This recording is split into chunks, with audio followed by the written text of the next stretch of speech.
Good afternoon.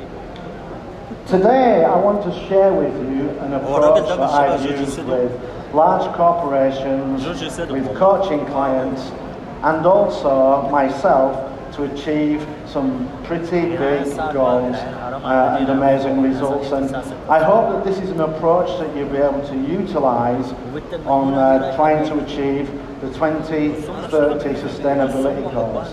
And my approach, my little secrets for your big success are aim high, start small, celebrate, and continue. And the first one of these is about aiming high. And a lot of times when I tell clients, we need to aim high, they say, I don't want to, I'm worried that we're not going to be successful. But there's two things to remember when we aim high. If you don't aim high, those who risk nothing will achieve nothing. And the second is that we can all do significantly more than we actually imagine possible. And I want to share a story that I think proves that in some way. In 2008, the world record for running a marathon day after day after day was 51. 51 marathons in 51 days. That's pretty impressive, yeah? 2012, a Spaniard, Ricardo Abad, he pulverized that record. He ran 607 marathons in 607 days. His goal was not 50, it was 500. And when he achieved the goal, he just kept on going and ran another 107 marathons. And he did this whilst working in a factory, 5 days a week on rotating shifts. 1 week days, 1 week afternoons, and 1 week evenings. Now, I'm not suggesting that everybody rush out and sign up to run 608 marathons. But what I am saying is when you look at the scale of his achievement, the scale of that improvement from 50 to 607, you must admit that we can probably all do significantly more than we feel is actually possible. And I know from personal experience that that is true. And when we aim high, the importance of doing this is because big goals inspire us. Small goals don't really inspire anybody.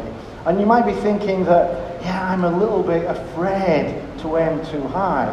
But Richard Branson says, if your goals don't scare you, then maybe they're too small. So it's okay to be a little bit afraid. Because it's the big goals, the bold goals, these are the ones that inspire us. We need to have a sense of achievement that when we've got that goal and we've accomplished it, we think, wow, that was amazing. That's what motivates people. And I think the most inspiring goal of all time was by John F. Kennedy, 1961 October, when he said, by the end of the decade, we will put a man on the moon and we will bring him back safely. This was a goal that inspired a generation. This was a goal that inspired a nation and possibly the world. And this is the power of big, bold goals. And you might be thinking, but if I aim too high, I might not know how I'm going to achieve it. Well, in 1961, John F. Kennedy had no clue how they were going to land on the moon by the end of the decade. How do I know this? Because the majority of technology needed did not exist. So he didn't know how he was going to achieve it, but he still set that big, bold goal. But what he did was, whilst the goal was aggressive, the timing wasn't. He gave himself enough time, and his team and America, enough time to find a way to achieve the goal. And this is what we need to do. And with the 2030 goals, we have 10 years to achieve it. And in 9 years, they put a man on the moon. So in 10 years, we should be able to achieve the 2030 goals. The first step to achieving the goals is to start making some progress. And surprisingly, starting is the thing that most people struggle with. They look at the goal and they think, I don't know what to do, I don't know where to start. Maybe I'm going to fail. They get filled with doubt. But where do these doubts come from? We all hear two voices. An internal voice, that little devil that sits on our shoulders that tells us we're not good enough, we're not fast enough, we're not smart enough.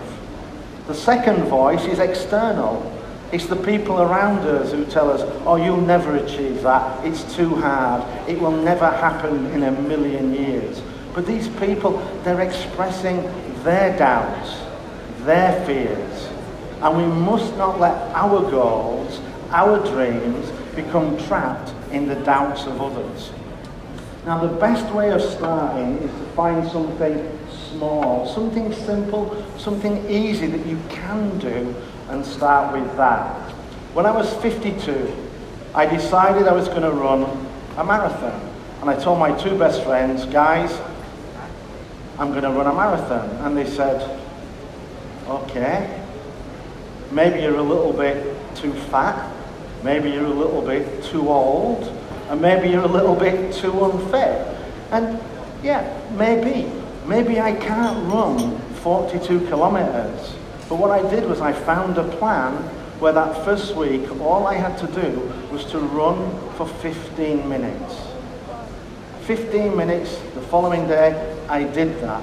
I made that start. And when we make a start, quite often, we get a little bit of motivation and we will continue and keep going. And what we need to do is, we need to find something small that we can do in order to get beyond those doubts and put ourselves on the path to success. Now, a lot of time my clients will tell me, but I actually don't know where to start. I'm keen to do it, I believe it can be done, but I don't know where to start. And a good friend of mine, she told me that when she has to clean up after a big party, she always starts with the forks. Okay, thank you for this advice. I'm sure it will come in helpful. And I said, is there any reason why you start with the forks?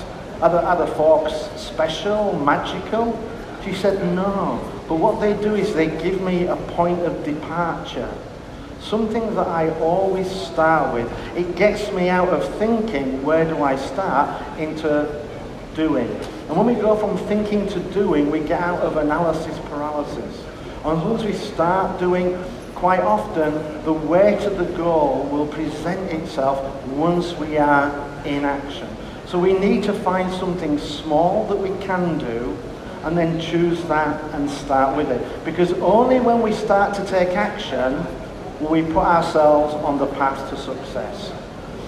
The second part of the goal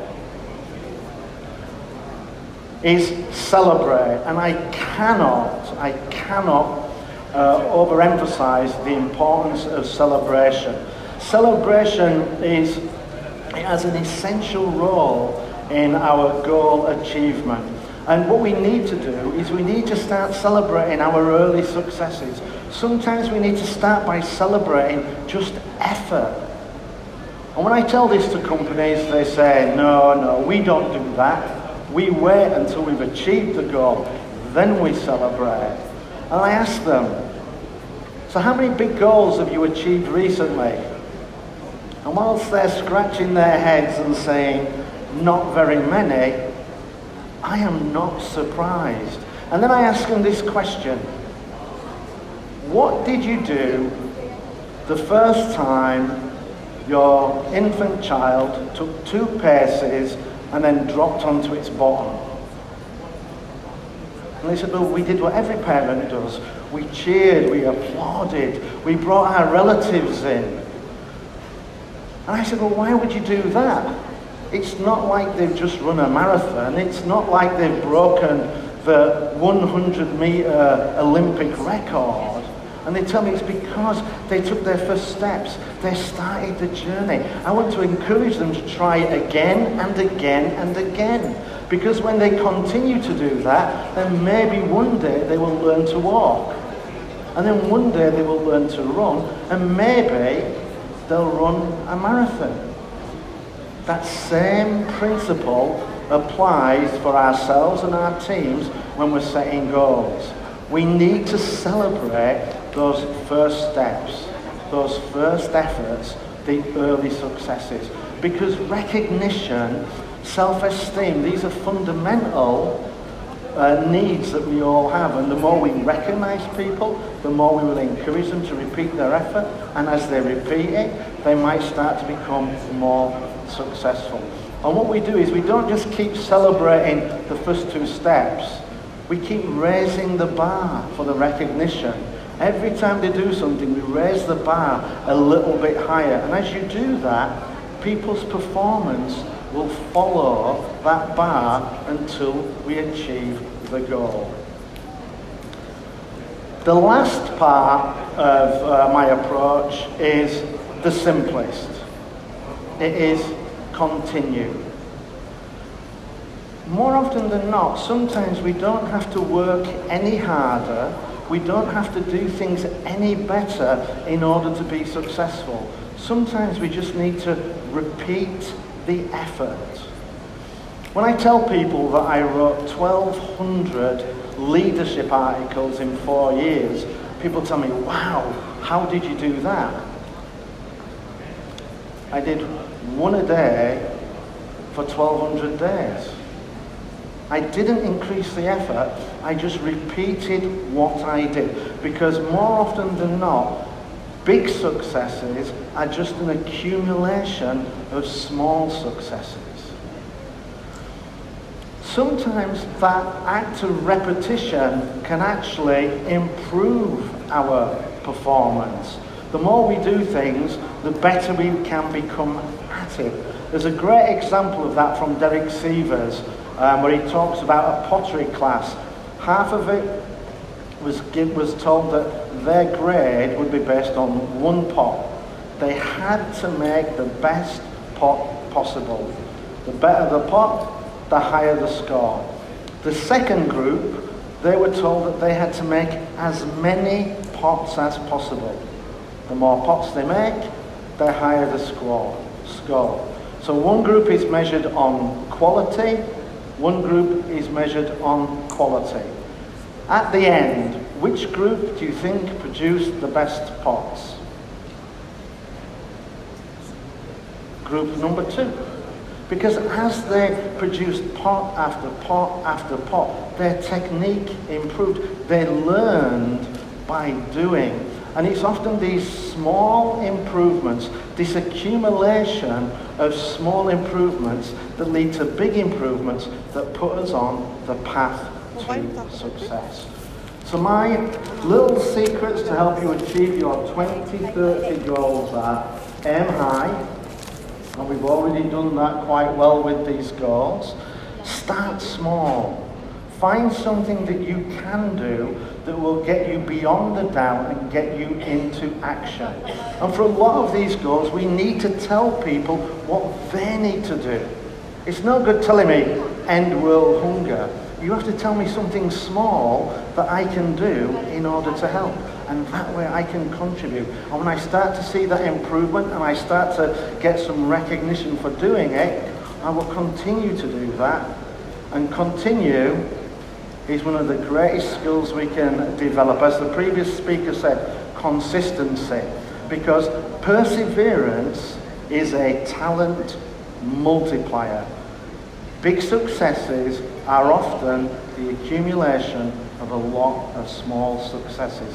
So we need to aim high, start small, celebrate, and keep going. Shukran.